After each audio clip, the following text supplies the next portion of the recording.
Oh, yo.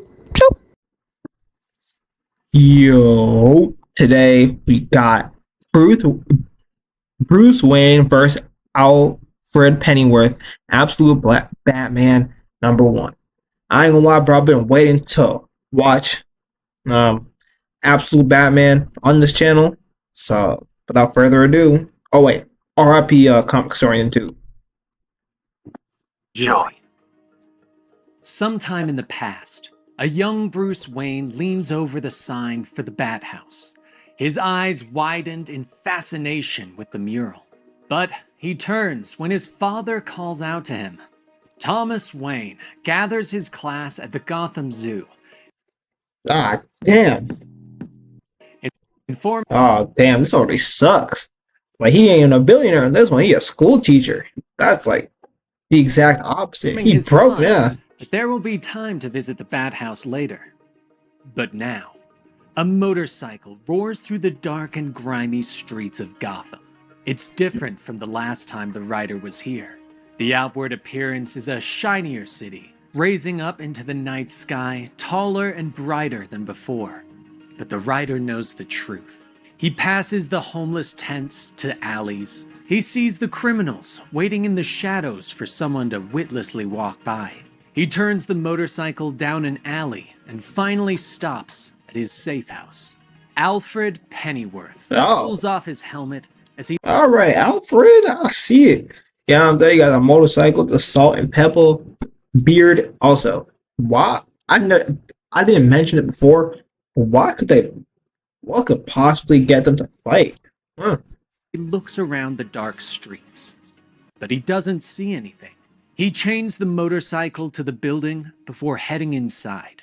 The safe house is small, allowing him enough room for a kitchenette and a bed. His arsenal displayed on the wall. While his tea brews, Alfred tries to reach out to Julia, his daughter. He doesn't even know if she still lives in Gotham, as they haven't spoken in years. There is no answer. He leaves a message with a sigh. Alfred's down with the brown. I feel it, bro. Yeah, got a little light-skinned daughter. You know what I'm saying? I feel it. Yeah, buddy. He finally sits down with his tea and boots up his secure computer. Pennyworth signing in. Connection secure, he reports. There's a brief moment before his handler finally starts speaking. Tea as good as you remember? His handler asks. Alfred shrugs. Delightful. What's the assignment? Images flash across the screen as the handler explains that in the past 3 months, a gang known as the Party Animals have been sowing chaos across the city, raising the murder rate in Gotham by 700% on their own. Alfred's damn, in Gotham, they really putting up numbers, because how would people even notice? Because Gotham is such a terrible place to live, it seems like. 700% Gotham, damn.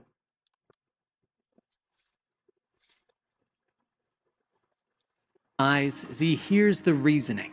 I read the docket, but can I ask why you pulled me out of Singapore? I was this close to the target I've been chasing for months, he says. You're needed there. Your assignment is strictly surveillance. Gather information on the Party Animals. If that's supposed to be Black Mask? Not engage. Computer. Stop being weird. That's supposed to be Black Mask? Oh, he looks like Now I was gonna put like an actual skeleton. Jesus Christ.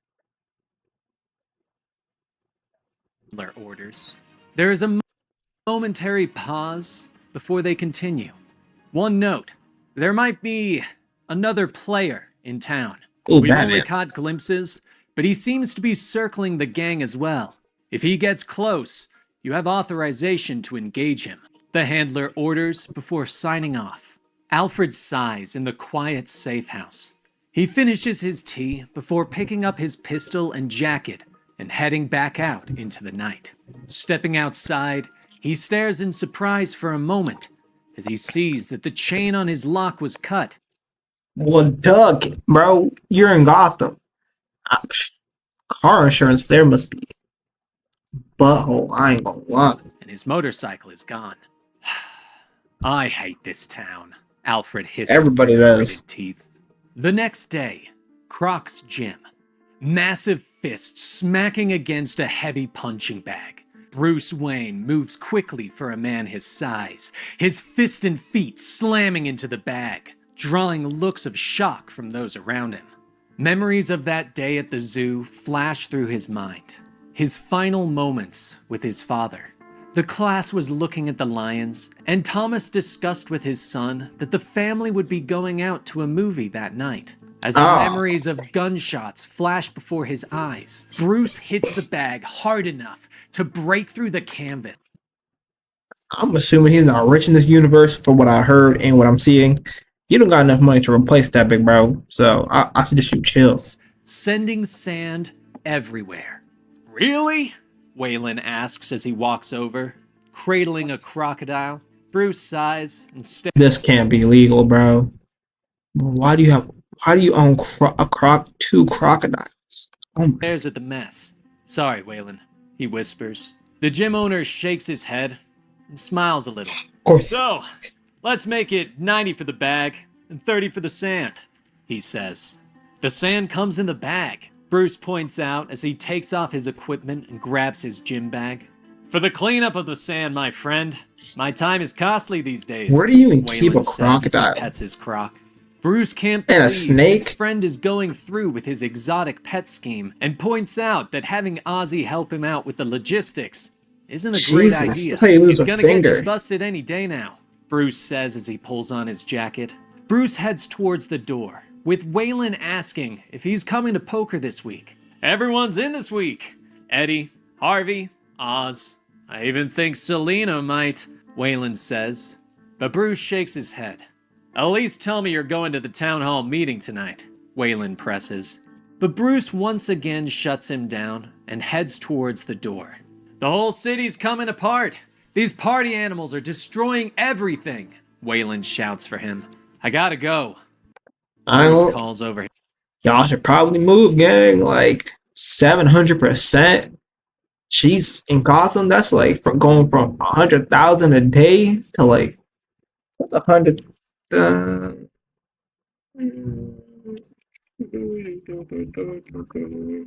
Thousand.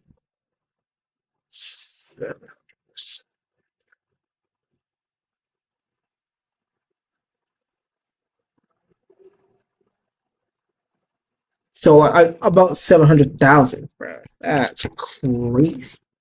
His shoulder, promising to pay for the bag. Waylon watches his friend leave. This is our home, man. Someone's got to do something. Not Waylon me. sighs. He turns and looks at a picture of the old neighborhood friends. That night, aboard the yacht of Roman Sionis, Don Maroney and Don Falcone sit across from the masked crime lord at an overstuffed dining table. Nearby, a masked child and woman sit in the pool, while a masked DJ plays music nearby. Maroney leans across the table, pointing at Roman with his cigar. Well, rumor is, these party animal pieces of shit are your guys, Maroney snaps, reminding Roman that there are rules in Gotham. Falcone nods, explaining. Rules in Gotham, bro. Y'all got clowns, brittle people, and penguins running around your city, bro. I'm not even sure there's laws in your city. That Roman needs to take his gang and leave Gotham by dawn, or they're all dead. The woman gets out of the pool, putting on a robe and joining them at the table. That a purple child? Show them the masks, she says as she sits down. The child joined them with a towel wrapped around his shoulders. Roman turns his masked face to her, perhaps smiling. Good idea, Jesus. sweetheart, he says.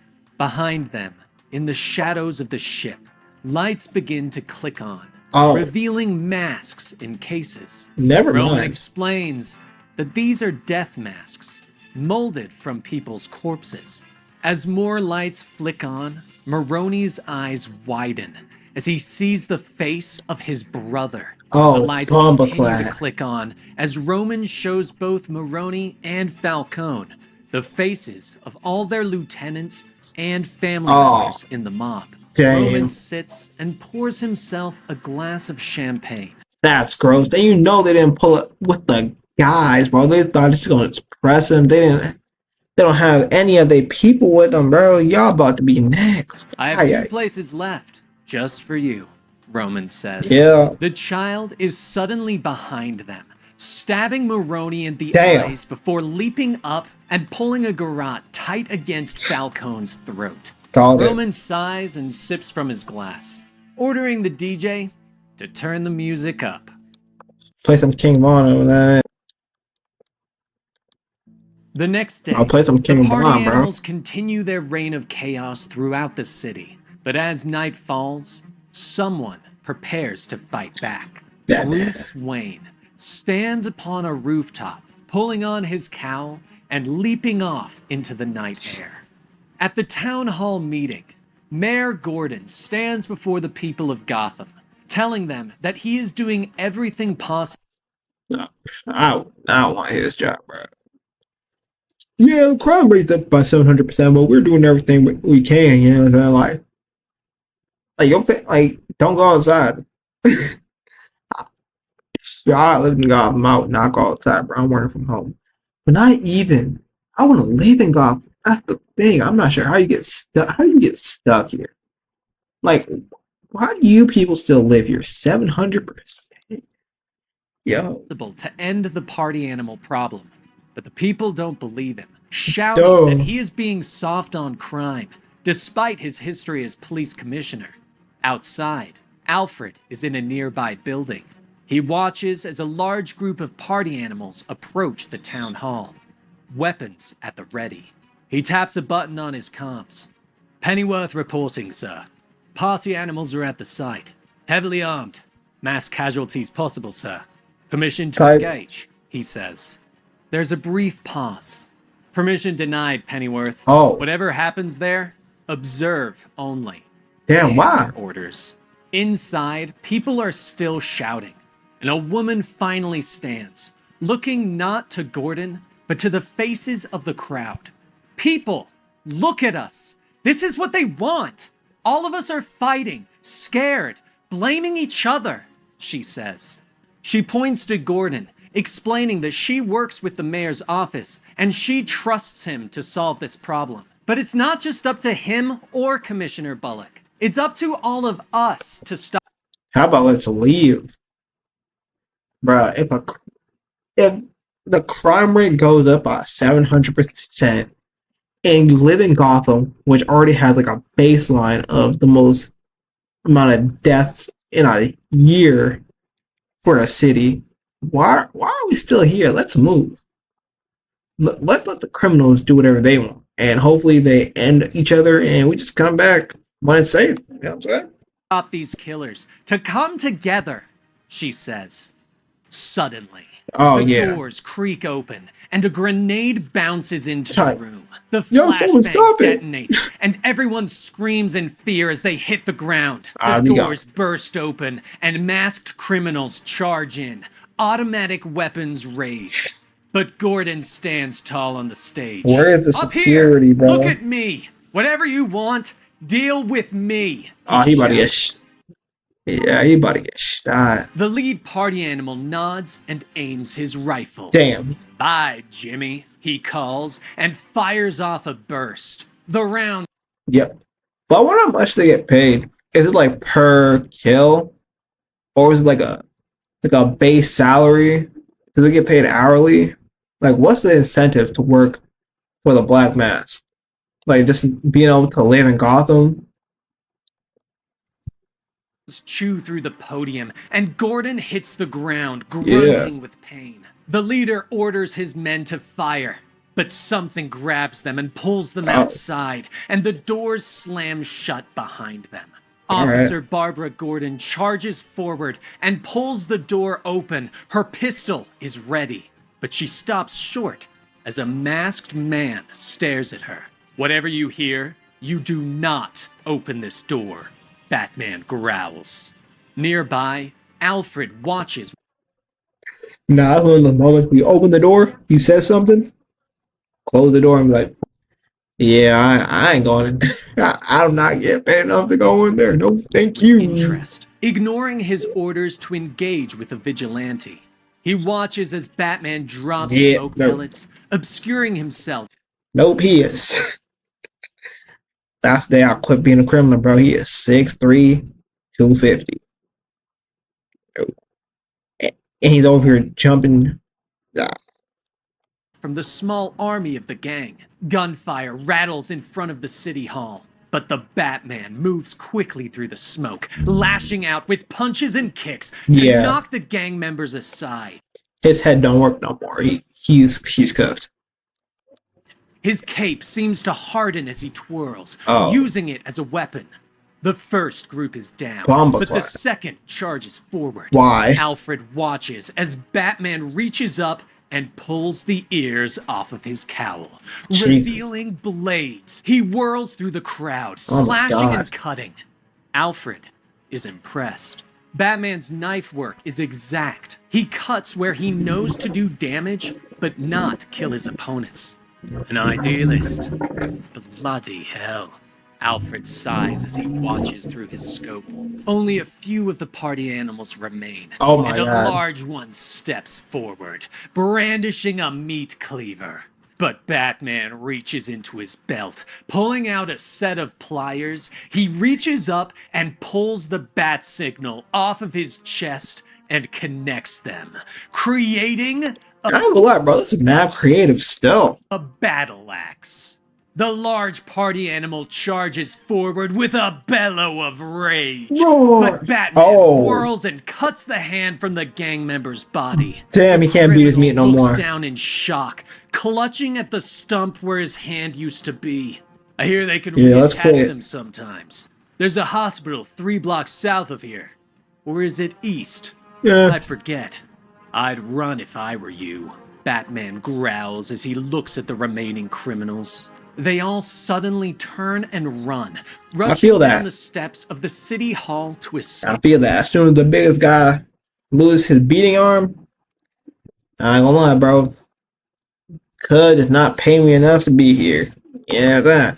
On the rooftop, Alfred nods. Well done.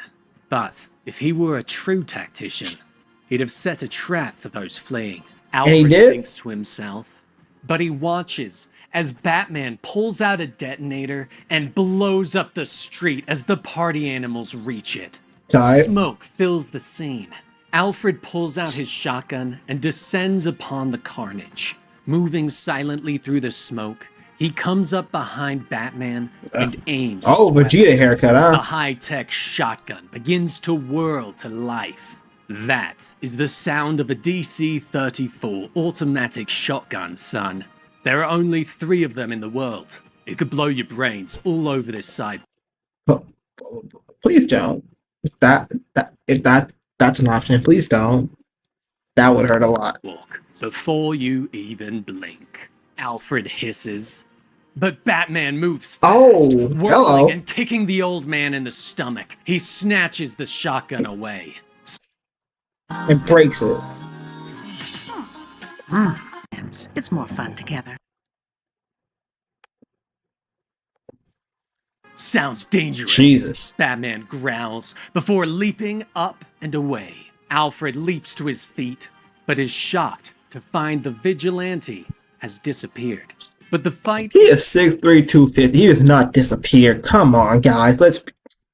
Ain't no he that smooth with it. Isn't over. Alfred spends the next several days tracking the vigilante, putting all of his skills to use in discovering that it is Bruce Wayne. He follows the young man as he moves around the city and learns all he can about him. Bruce Wayne grew up in Crime Alley. His mother is a social worker. His father, a teacher. Bruce was smart, excelled in school. Damn, so they're all broke. But his life truly began when his class took a trip to the Gotham Zoo. There was a shooter, Thomas Wayne, at the zoo, had hidden the children in the bat. Oh my god! What? Who had ever heard of a flicking at a zoo? Usually it'd be school, Gotham. So Anything's possible, but a zoo. It's like, bro, if it's not Harambe, why you trying to shoot people, folks? Shutting the door behind them before turning to confront the shooter. Whoa. Bruce had called out to his father before they were locked in the dark. For a time, Bruce had lashed out at the world, but then he turned his life around, went to college, varying his studies, mechanics, chemistry, criminal psychology, Who's paying for all this? military Scholarship? theory, socio-cultural history, preparing himself. Finally, he returned home and went to work for the city. Now, Alfred watches as Bruce walks through his old neighborhood, finally arriving at his destination. Alfred watches as Bruce stares up at a woman sitting on her front step. The woman Selena? smiles at Bruce. Seriously? Making your poor mother wait an hour out here on the Oh, damn, he has a mom. Cool. I mean, that's something. cold, hard streets of Gotham? Martha Wayne asks. Bruce helps her up and puts an arm around his mother's shoulder. Sorry, Mom.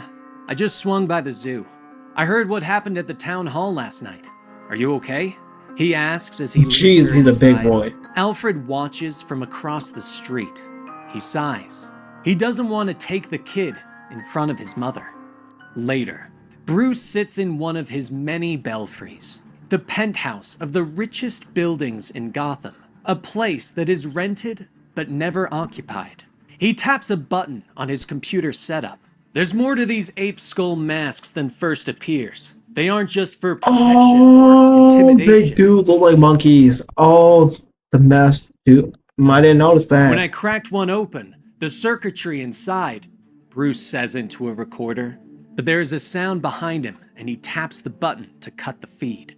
Alfred is moving through the shadows, his pistol at the ready. He knows Bruce is aware of his entrance. Pretty smart, mate, hiding out in the tops of these buildings. All the top floors are owned by companies and oligarchs who never use them.